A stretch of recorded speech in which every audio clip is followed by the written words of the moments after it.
Hello, welcome to Chef Richard's Kitchen. I'm Chef Richard Miller.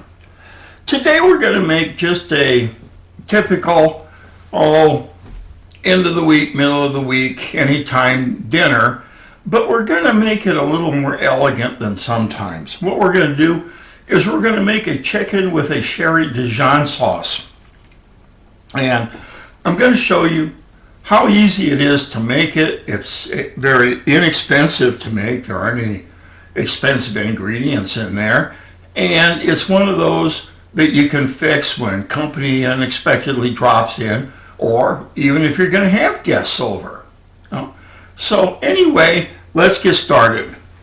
The first thing we want to do, since we're going to be using chicken, is I took and I pounded them down to about a half an inch all the way across, and you've seen me do that before.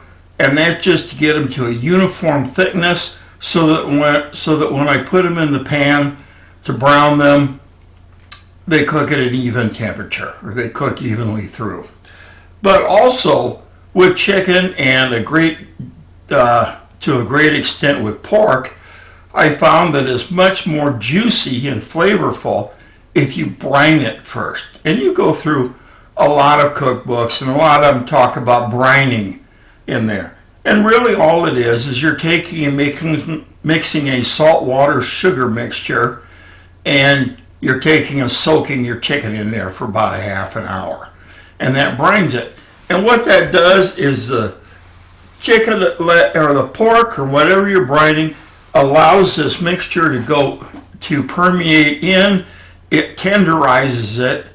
And also when you take the chicken out and you cook it, it tends to keep the juices in.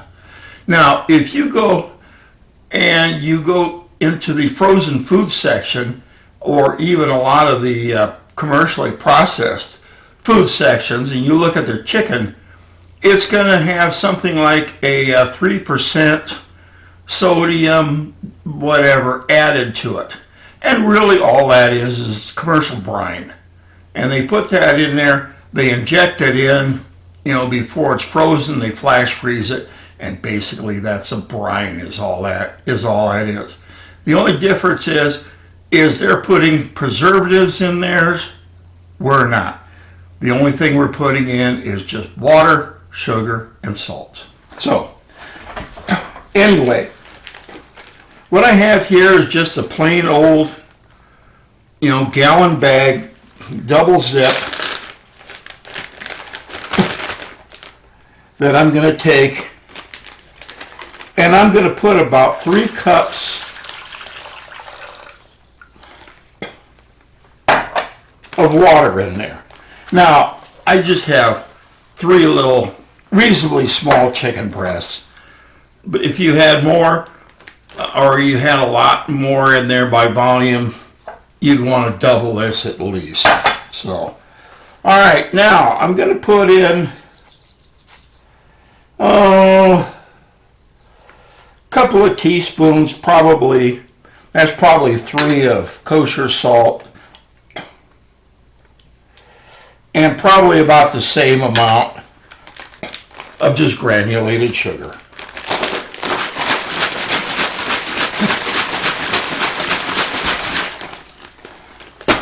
The easy way of stirring. All right, now go ahead and we'll put our chicken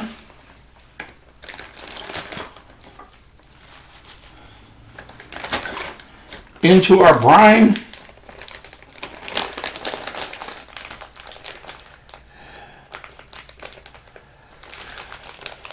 I tend to, try and get a little of the air out of there, and that's just simply so it doesn't take up so much room in the refrigerator.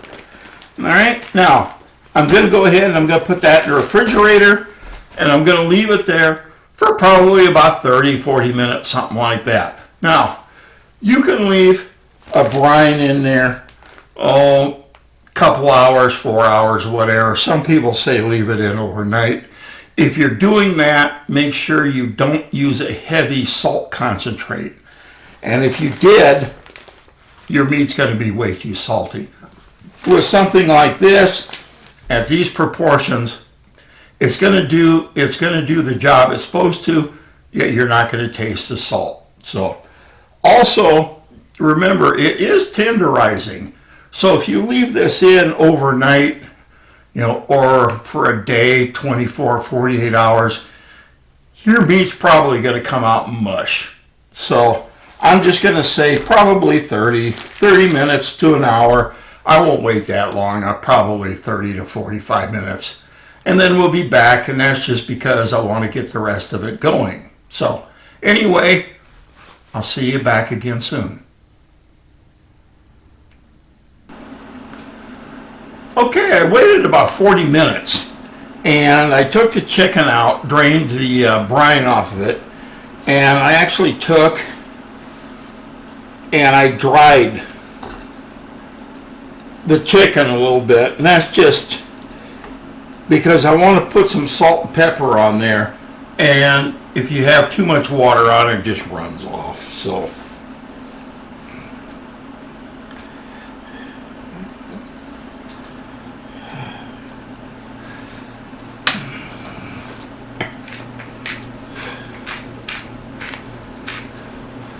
okay, now I'm going to put 2 tablespoons of butter in my skillet here.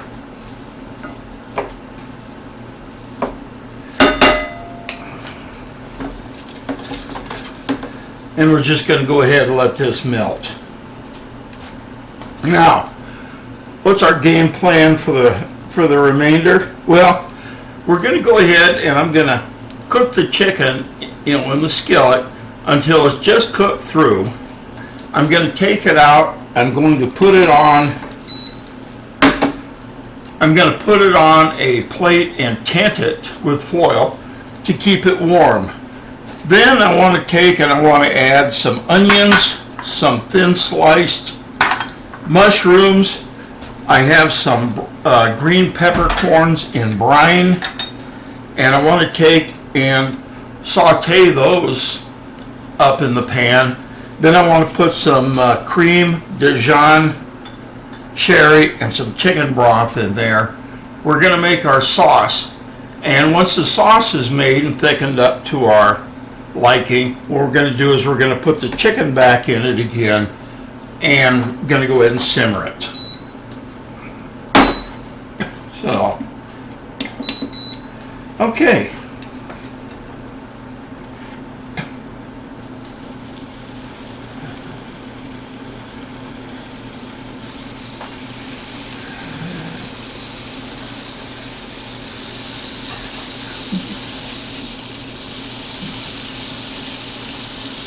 Just put the chicken in, and we'll just let it cook for about 4 minutes on either side.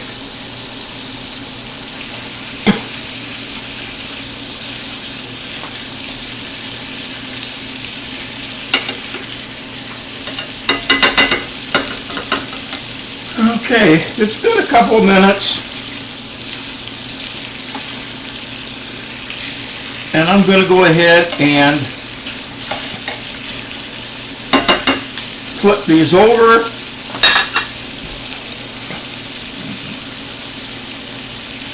With just a little bit more salt and pepper on, not much.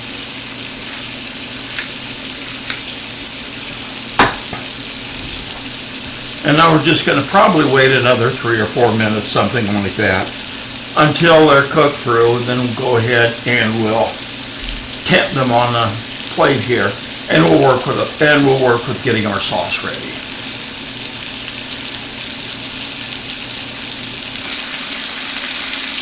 All right, they're just about done. I flipped them one last time, and we're going to give it about a minute.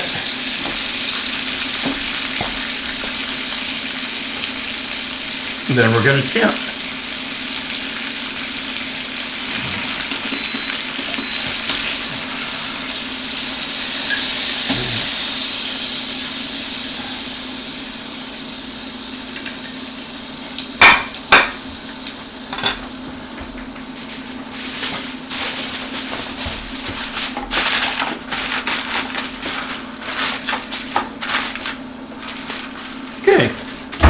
There's our chicken. We're going to go ahead and keep it warm there. Now let's go ahead and we want to start out with our onions.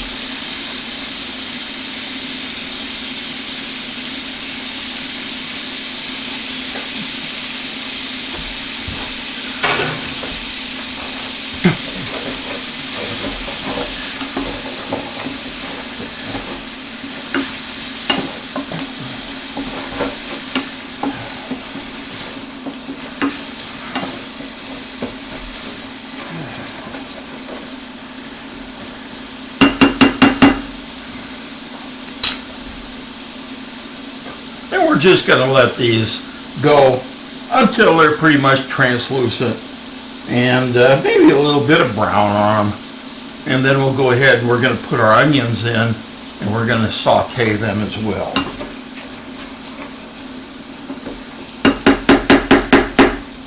All right, our onions look done. Now we'll go ahead and we'll put our mushrooms in. Now our mushrooms are probably going to take a little while, and that's just because there's so much water in them. What we want to do is we want to saute a lot of that water out of there so they're a lot smaller.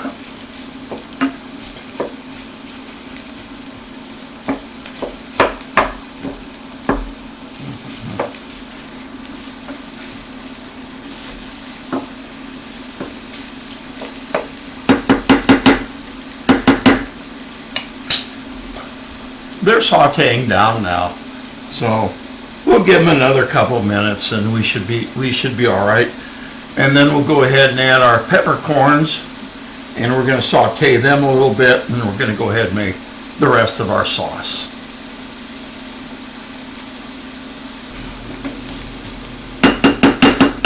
All right, our mushrooms are sauteed down, and I'm going to put them under the detail camera right here so you can see what actually happened with them. Now it's time. I'm going to put in my peppercorns. I've got a couple of tablespoons of Dijon mustard.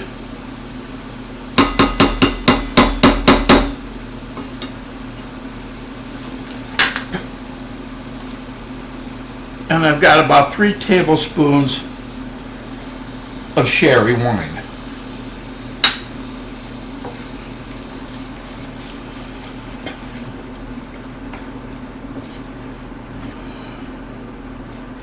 Now let's just go ahead and mix this together.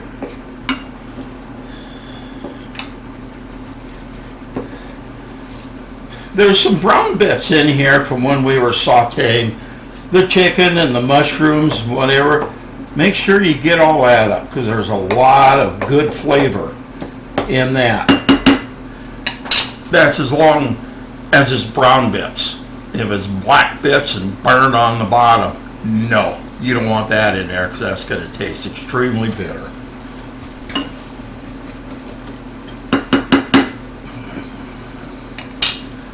Okay.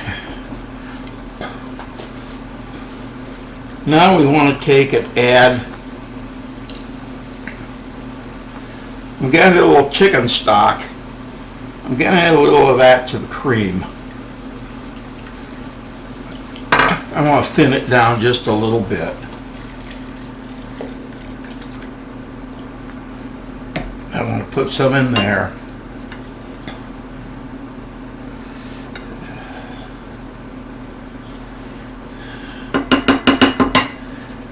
Now,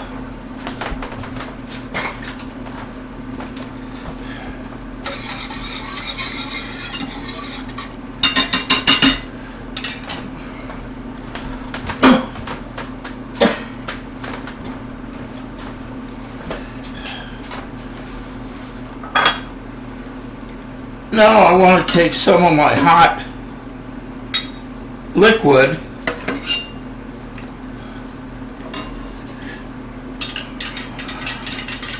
and I'm going to use that to temper my cream. Now, we've tempered eggs many times before, But I kind of do the same with cream just because, I want to make sure that it doesn't curdle.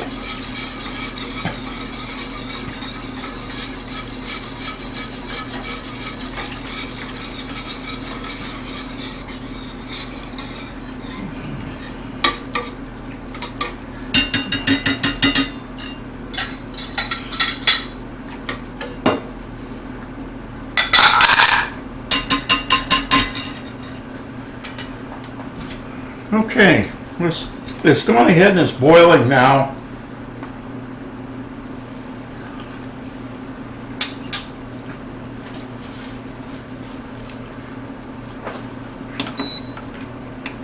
It's very, very good, but I'm not happy.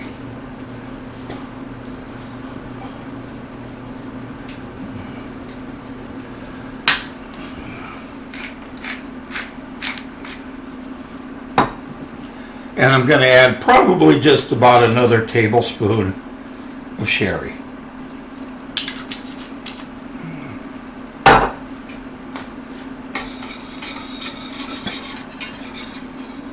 Now, one thing is your wine.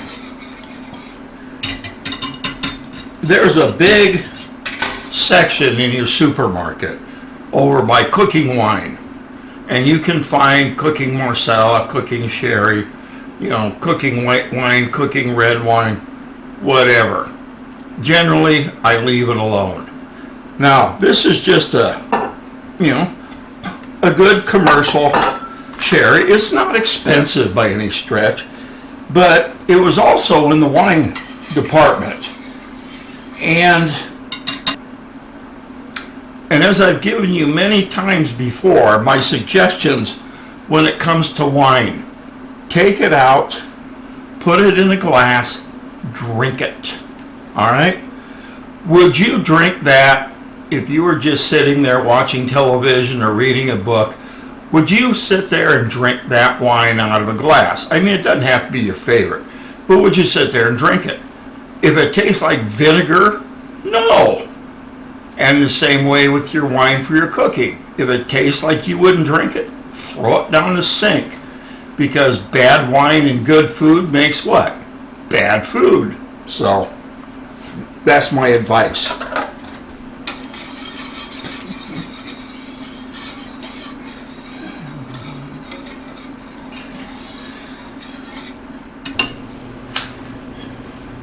Okay, it's been several minutes, and we're well cooked down, and it's reduced.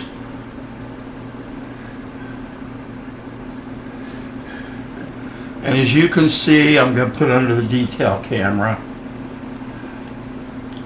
When you run your hand or run a finger over the back of your spoon, it's clean, but the rest of it remains coated. There you are. Remember, we're making sauce, not a gravy, so we don't want it real thick. Now, last thing.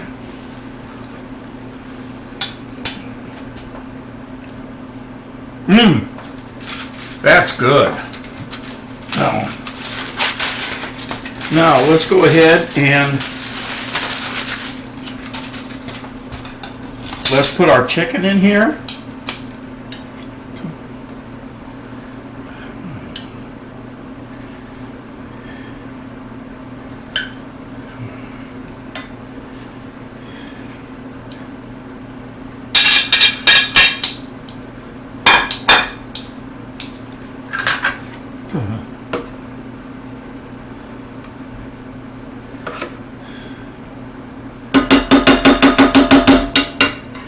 Put a little sauce over the top.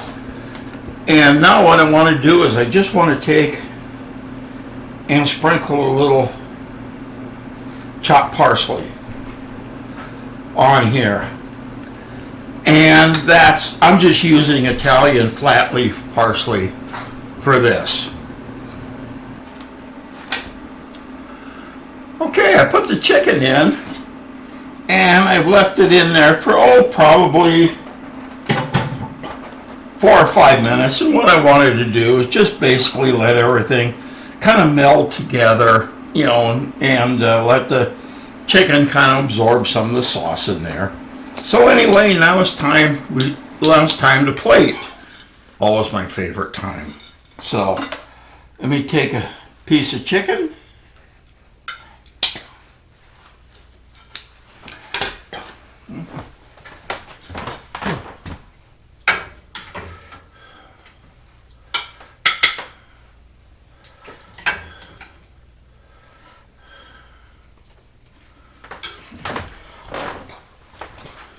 I made a couple of scalloped potatoes just, so I'd have something that goes with it.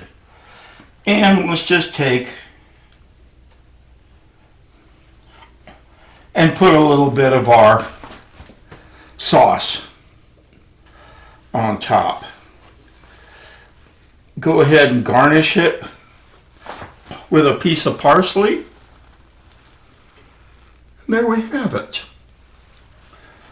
There we have it. This is chicken with a sherry Dijon sauce. It's very, very good. In fact, I